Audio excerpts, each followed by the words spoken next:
Chers invités, chers compatriotes, en souvenir de ce 14 juillet 2017, on a souhaité, avec l'aide de CréaTV, faire une vidéo de souvenir pour montrer aussi tout ce que représente la préparation de ce 14 juillet et quelle est sa signification. Donc bienvenue pour regarder cette vidéo.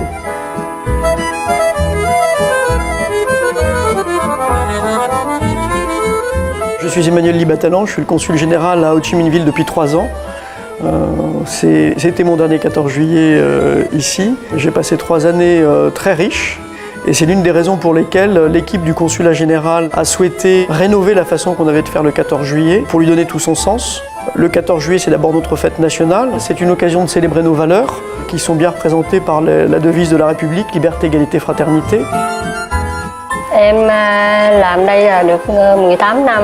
Thì trước đây là mẹ em làm cũng mười mấy năm rồi chị. Thì đời mẹ em làm thì người Pháp cũng ở Việt Nam cũng không nhiều như bây giờ. Thì bây giờ người Pháp ở Việt Nam nhiều hơn. Lễ Quốc Khánh thì sẽ trọng đại hơn. Thì bắt đầu làm ở chỗ dinh tổng lãnh sự này từ năm 2004. Cũng qua khoảng 5 đời ngày tổng lãnh sự. Tôi thấy ông tổng lãnh sự này cũng có nhiều cái ý kiến giống như thay đổi làm mới công tác tổ chức ngày lễ Quốc Khánh. Chẳng hạn như là năm nay theo tôi biết thì quốc ca là mặt sự gì của Pháp á, có cái dàn hợp xướng tôi nghĩ là rất là thú vị. Alors bien sûr, un 14 juillet, cette année on a eu 350 personnes le midi et plus de 1300 personnes le soir. Donc ça demande un très lourd travail de préparation qui implique toutes les associations de Français présents dans le sud du Vietnam, mais aussi l'équipe du consulat général pendant au moins 6 mois. Un 14 juillet, c'est beaucoup de travail, du stress, des pleurs et un grand soulagement. Il y a 3 grandes phases de préparation. 1, la recherche de fonds auprès des sponsors. Le 14 juillet est possible parce qu'on a des personnes qui nous soutiennent, des sponsors, des mécènes qui contribuent au budget financièrement, qui contribuent au budget en nature, qui font des animations. Donc cette année, on avait par exemple un boulodrome qui avait été mis en place par Pernod Ricard. Ho Chi Minh est une très grande ville, il y a beaucoup d'entreprises françaises et elles jouent le jeu. Simplement, comme chaque année, on veut mieux faire, on a besoin de plus d'argent à chaque fois. Pendant ce temps-là, on actualise la liste de nos invités. Et ensuite, il y a une partie logistique, mise en situation sur le terrain, on voit comment ça marche. C'est une occasion spéciale puisqu'on est l'ensemble des entrepreneurs français à mettre la main à la pâte pour organiser cet événement et que ça me fait extrêmement plaisir de pouvoir mettre à disposition ma structure, que ce soit au consulat ou aux autres partenaires pour qu'ils puissent chacun montrer leur savoir-faire. Et c'est d'autant plus important que j'y implique mon équipe pour qu'ils comprennent qu'on peut tous travailler ensemble pour sublimer une culture. Donc tout le monde attend ça avec impatience et le challenge est assez haut parce qu'il faut qu'on puisse recevoir de plus en plus d'invités dans de meilleures conditions. Enfin, c'est vraiment un challenge. Je suis heureux de voir qu'au fil des ans, après des tâtonnements, nous sommes arrivés à trouver une solution qui permet d'inviter un maximum de monde. Et puis cette année, on avait voulu faire un événement un peu spécial, qui était un événement musical.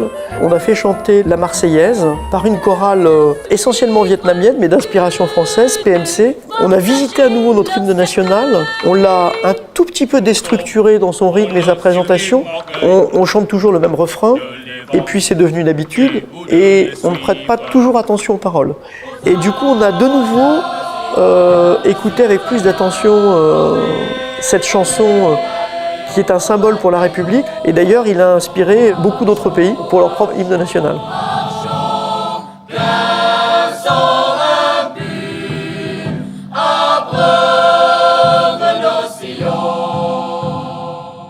Cái điều đặc biệt tôi thấy là cái ngày Quốc Khánh của Pháp á, mặc dù mình không phải là người Pháp, mình là người Việt.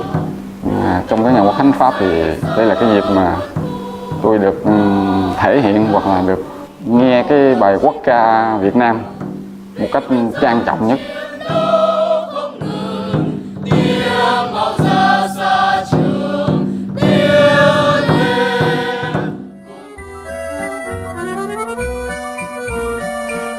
Et puis le 14 juillet, c'est aussi l'occasion d'inviter nos meilleurs contacts de travail, nos interlocuteurs vietnamiens ou autres présents au Vietnam, nos collègues diplomates. Pour moi, qu'est-ce que le 14 juillet? C'est d'abord, bien sûr, notre fête nationale. C'est la célébration aussi des valeurs qui fondent la République française, liberté, égalité, fraternité. Nous avons dans notre groupe des valeurs similaires et Total est à ce titre à la fois très française comme entreprise et aussi très internationale puisque ce sont des valeurs qui se retrouvent dans l'ensemble des pays et au Vietnam en particulier. It's really a celebration of French culture, French know-how, French industry and French food and wine, which is really well known throughout the world. La France, c'est un pays des amis. Et quand les amis sont en fête, nous aussi on est en fête. Quand j'ai l'occasion de venir ici pour le 14 juillet, je me sens un peu comme à Paris. On a l'impression d'être un peu en France en même temps. On voit les images du défilé et on a l'impression qu'on est un peu sur les Champs-Élysées, même si on est ici à Saigon. Of course, it has a deeper meaning. I think, of course, when you look back, that it symbolizes freedom and democracy and liberation, which are really universal ideals.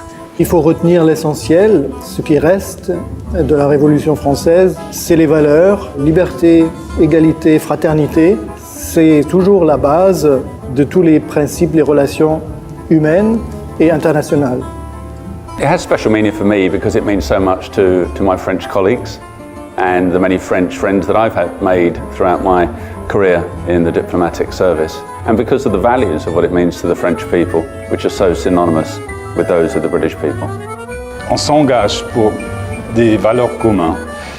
Pour ça, on se sent toujours très lié avec la France et de ce fait aussi, j'apprécie beaucoup aussi les relations qu'on a cordialement avec nos collègues français ici à Ho Chi Minh Ville.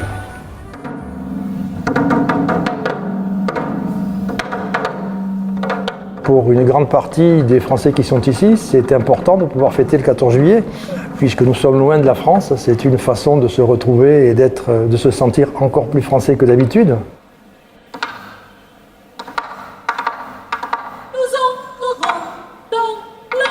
C'est ce qui nous lie à notre pays, nous, expatriés français au Vietnam. Et c'est ce qui nous rappelle d'où nous venons et c'est ce qui nous permet de célébrer les valeurs de notre pays à l'étranger. Et j'ai entendu parler autour de moi, les gens m'en ont parlé, m'ont rapporté ce qu'ils avaient entendu. Et c'est devenu un événement de la communauté française. Et c'est devenu un endroit où on a envie d'être, pas où il faut être.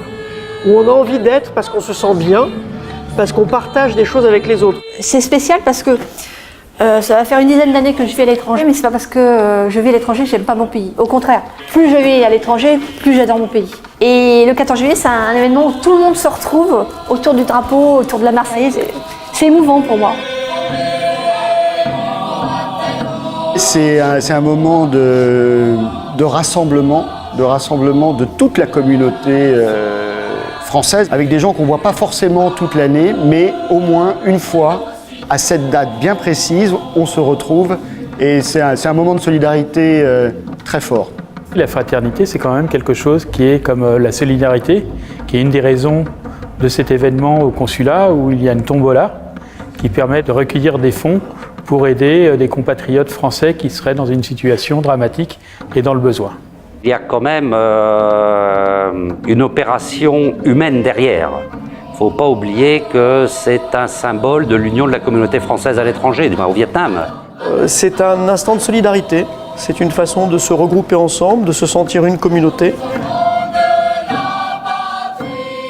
C'est une façon de dire à tous les Français qui vivent dans le sud du Vietnam, ce jour-là, on pense plus particulièrement à vous.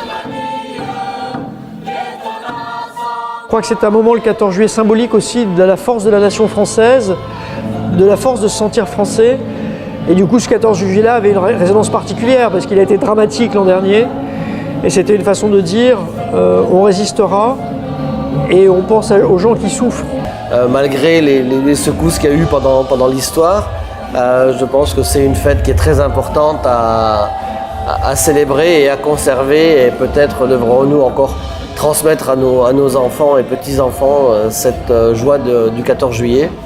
C'est l'occasion de se réunir, de célébrer notre histoire, de célébrer nos valeurs et d'avoir confiance dans l'avenir. C'est une grande fête, on rassemble tout le monde, on accueille tout le monde, on essaye de faire ça au mieux pour que tout le monde soit content. Ce qui va me manquer, c'est les gens, c'est ce dynamisme, c'est la plupart du temps cette bienveillance, c'est tout le soutien qui m'a souvent porté dans mon action, dans mon travail. Et c'est ça que je souhaite à mon successeur, de continuer ce travail. Il y trouvera beaucoup de récompenses et ça fera du bien à notre pays aussi, parce que les Vietnamiens peuvent nous apprendre pas mal de choses.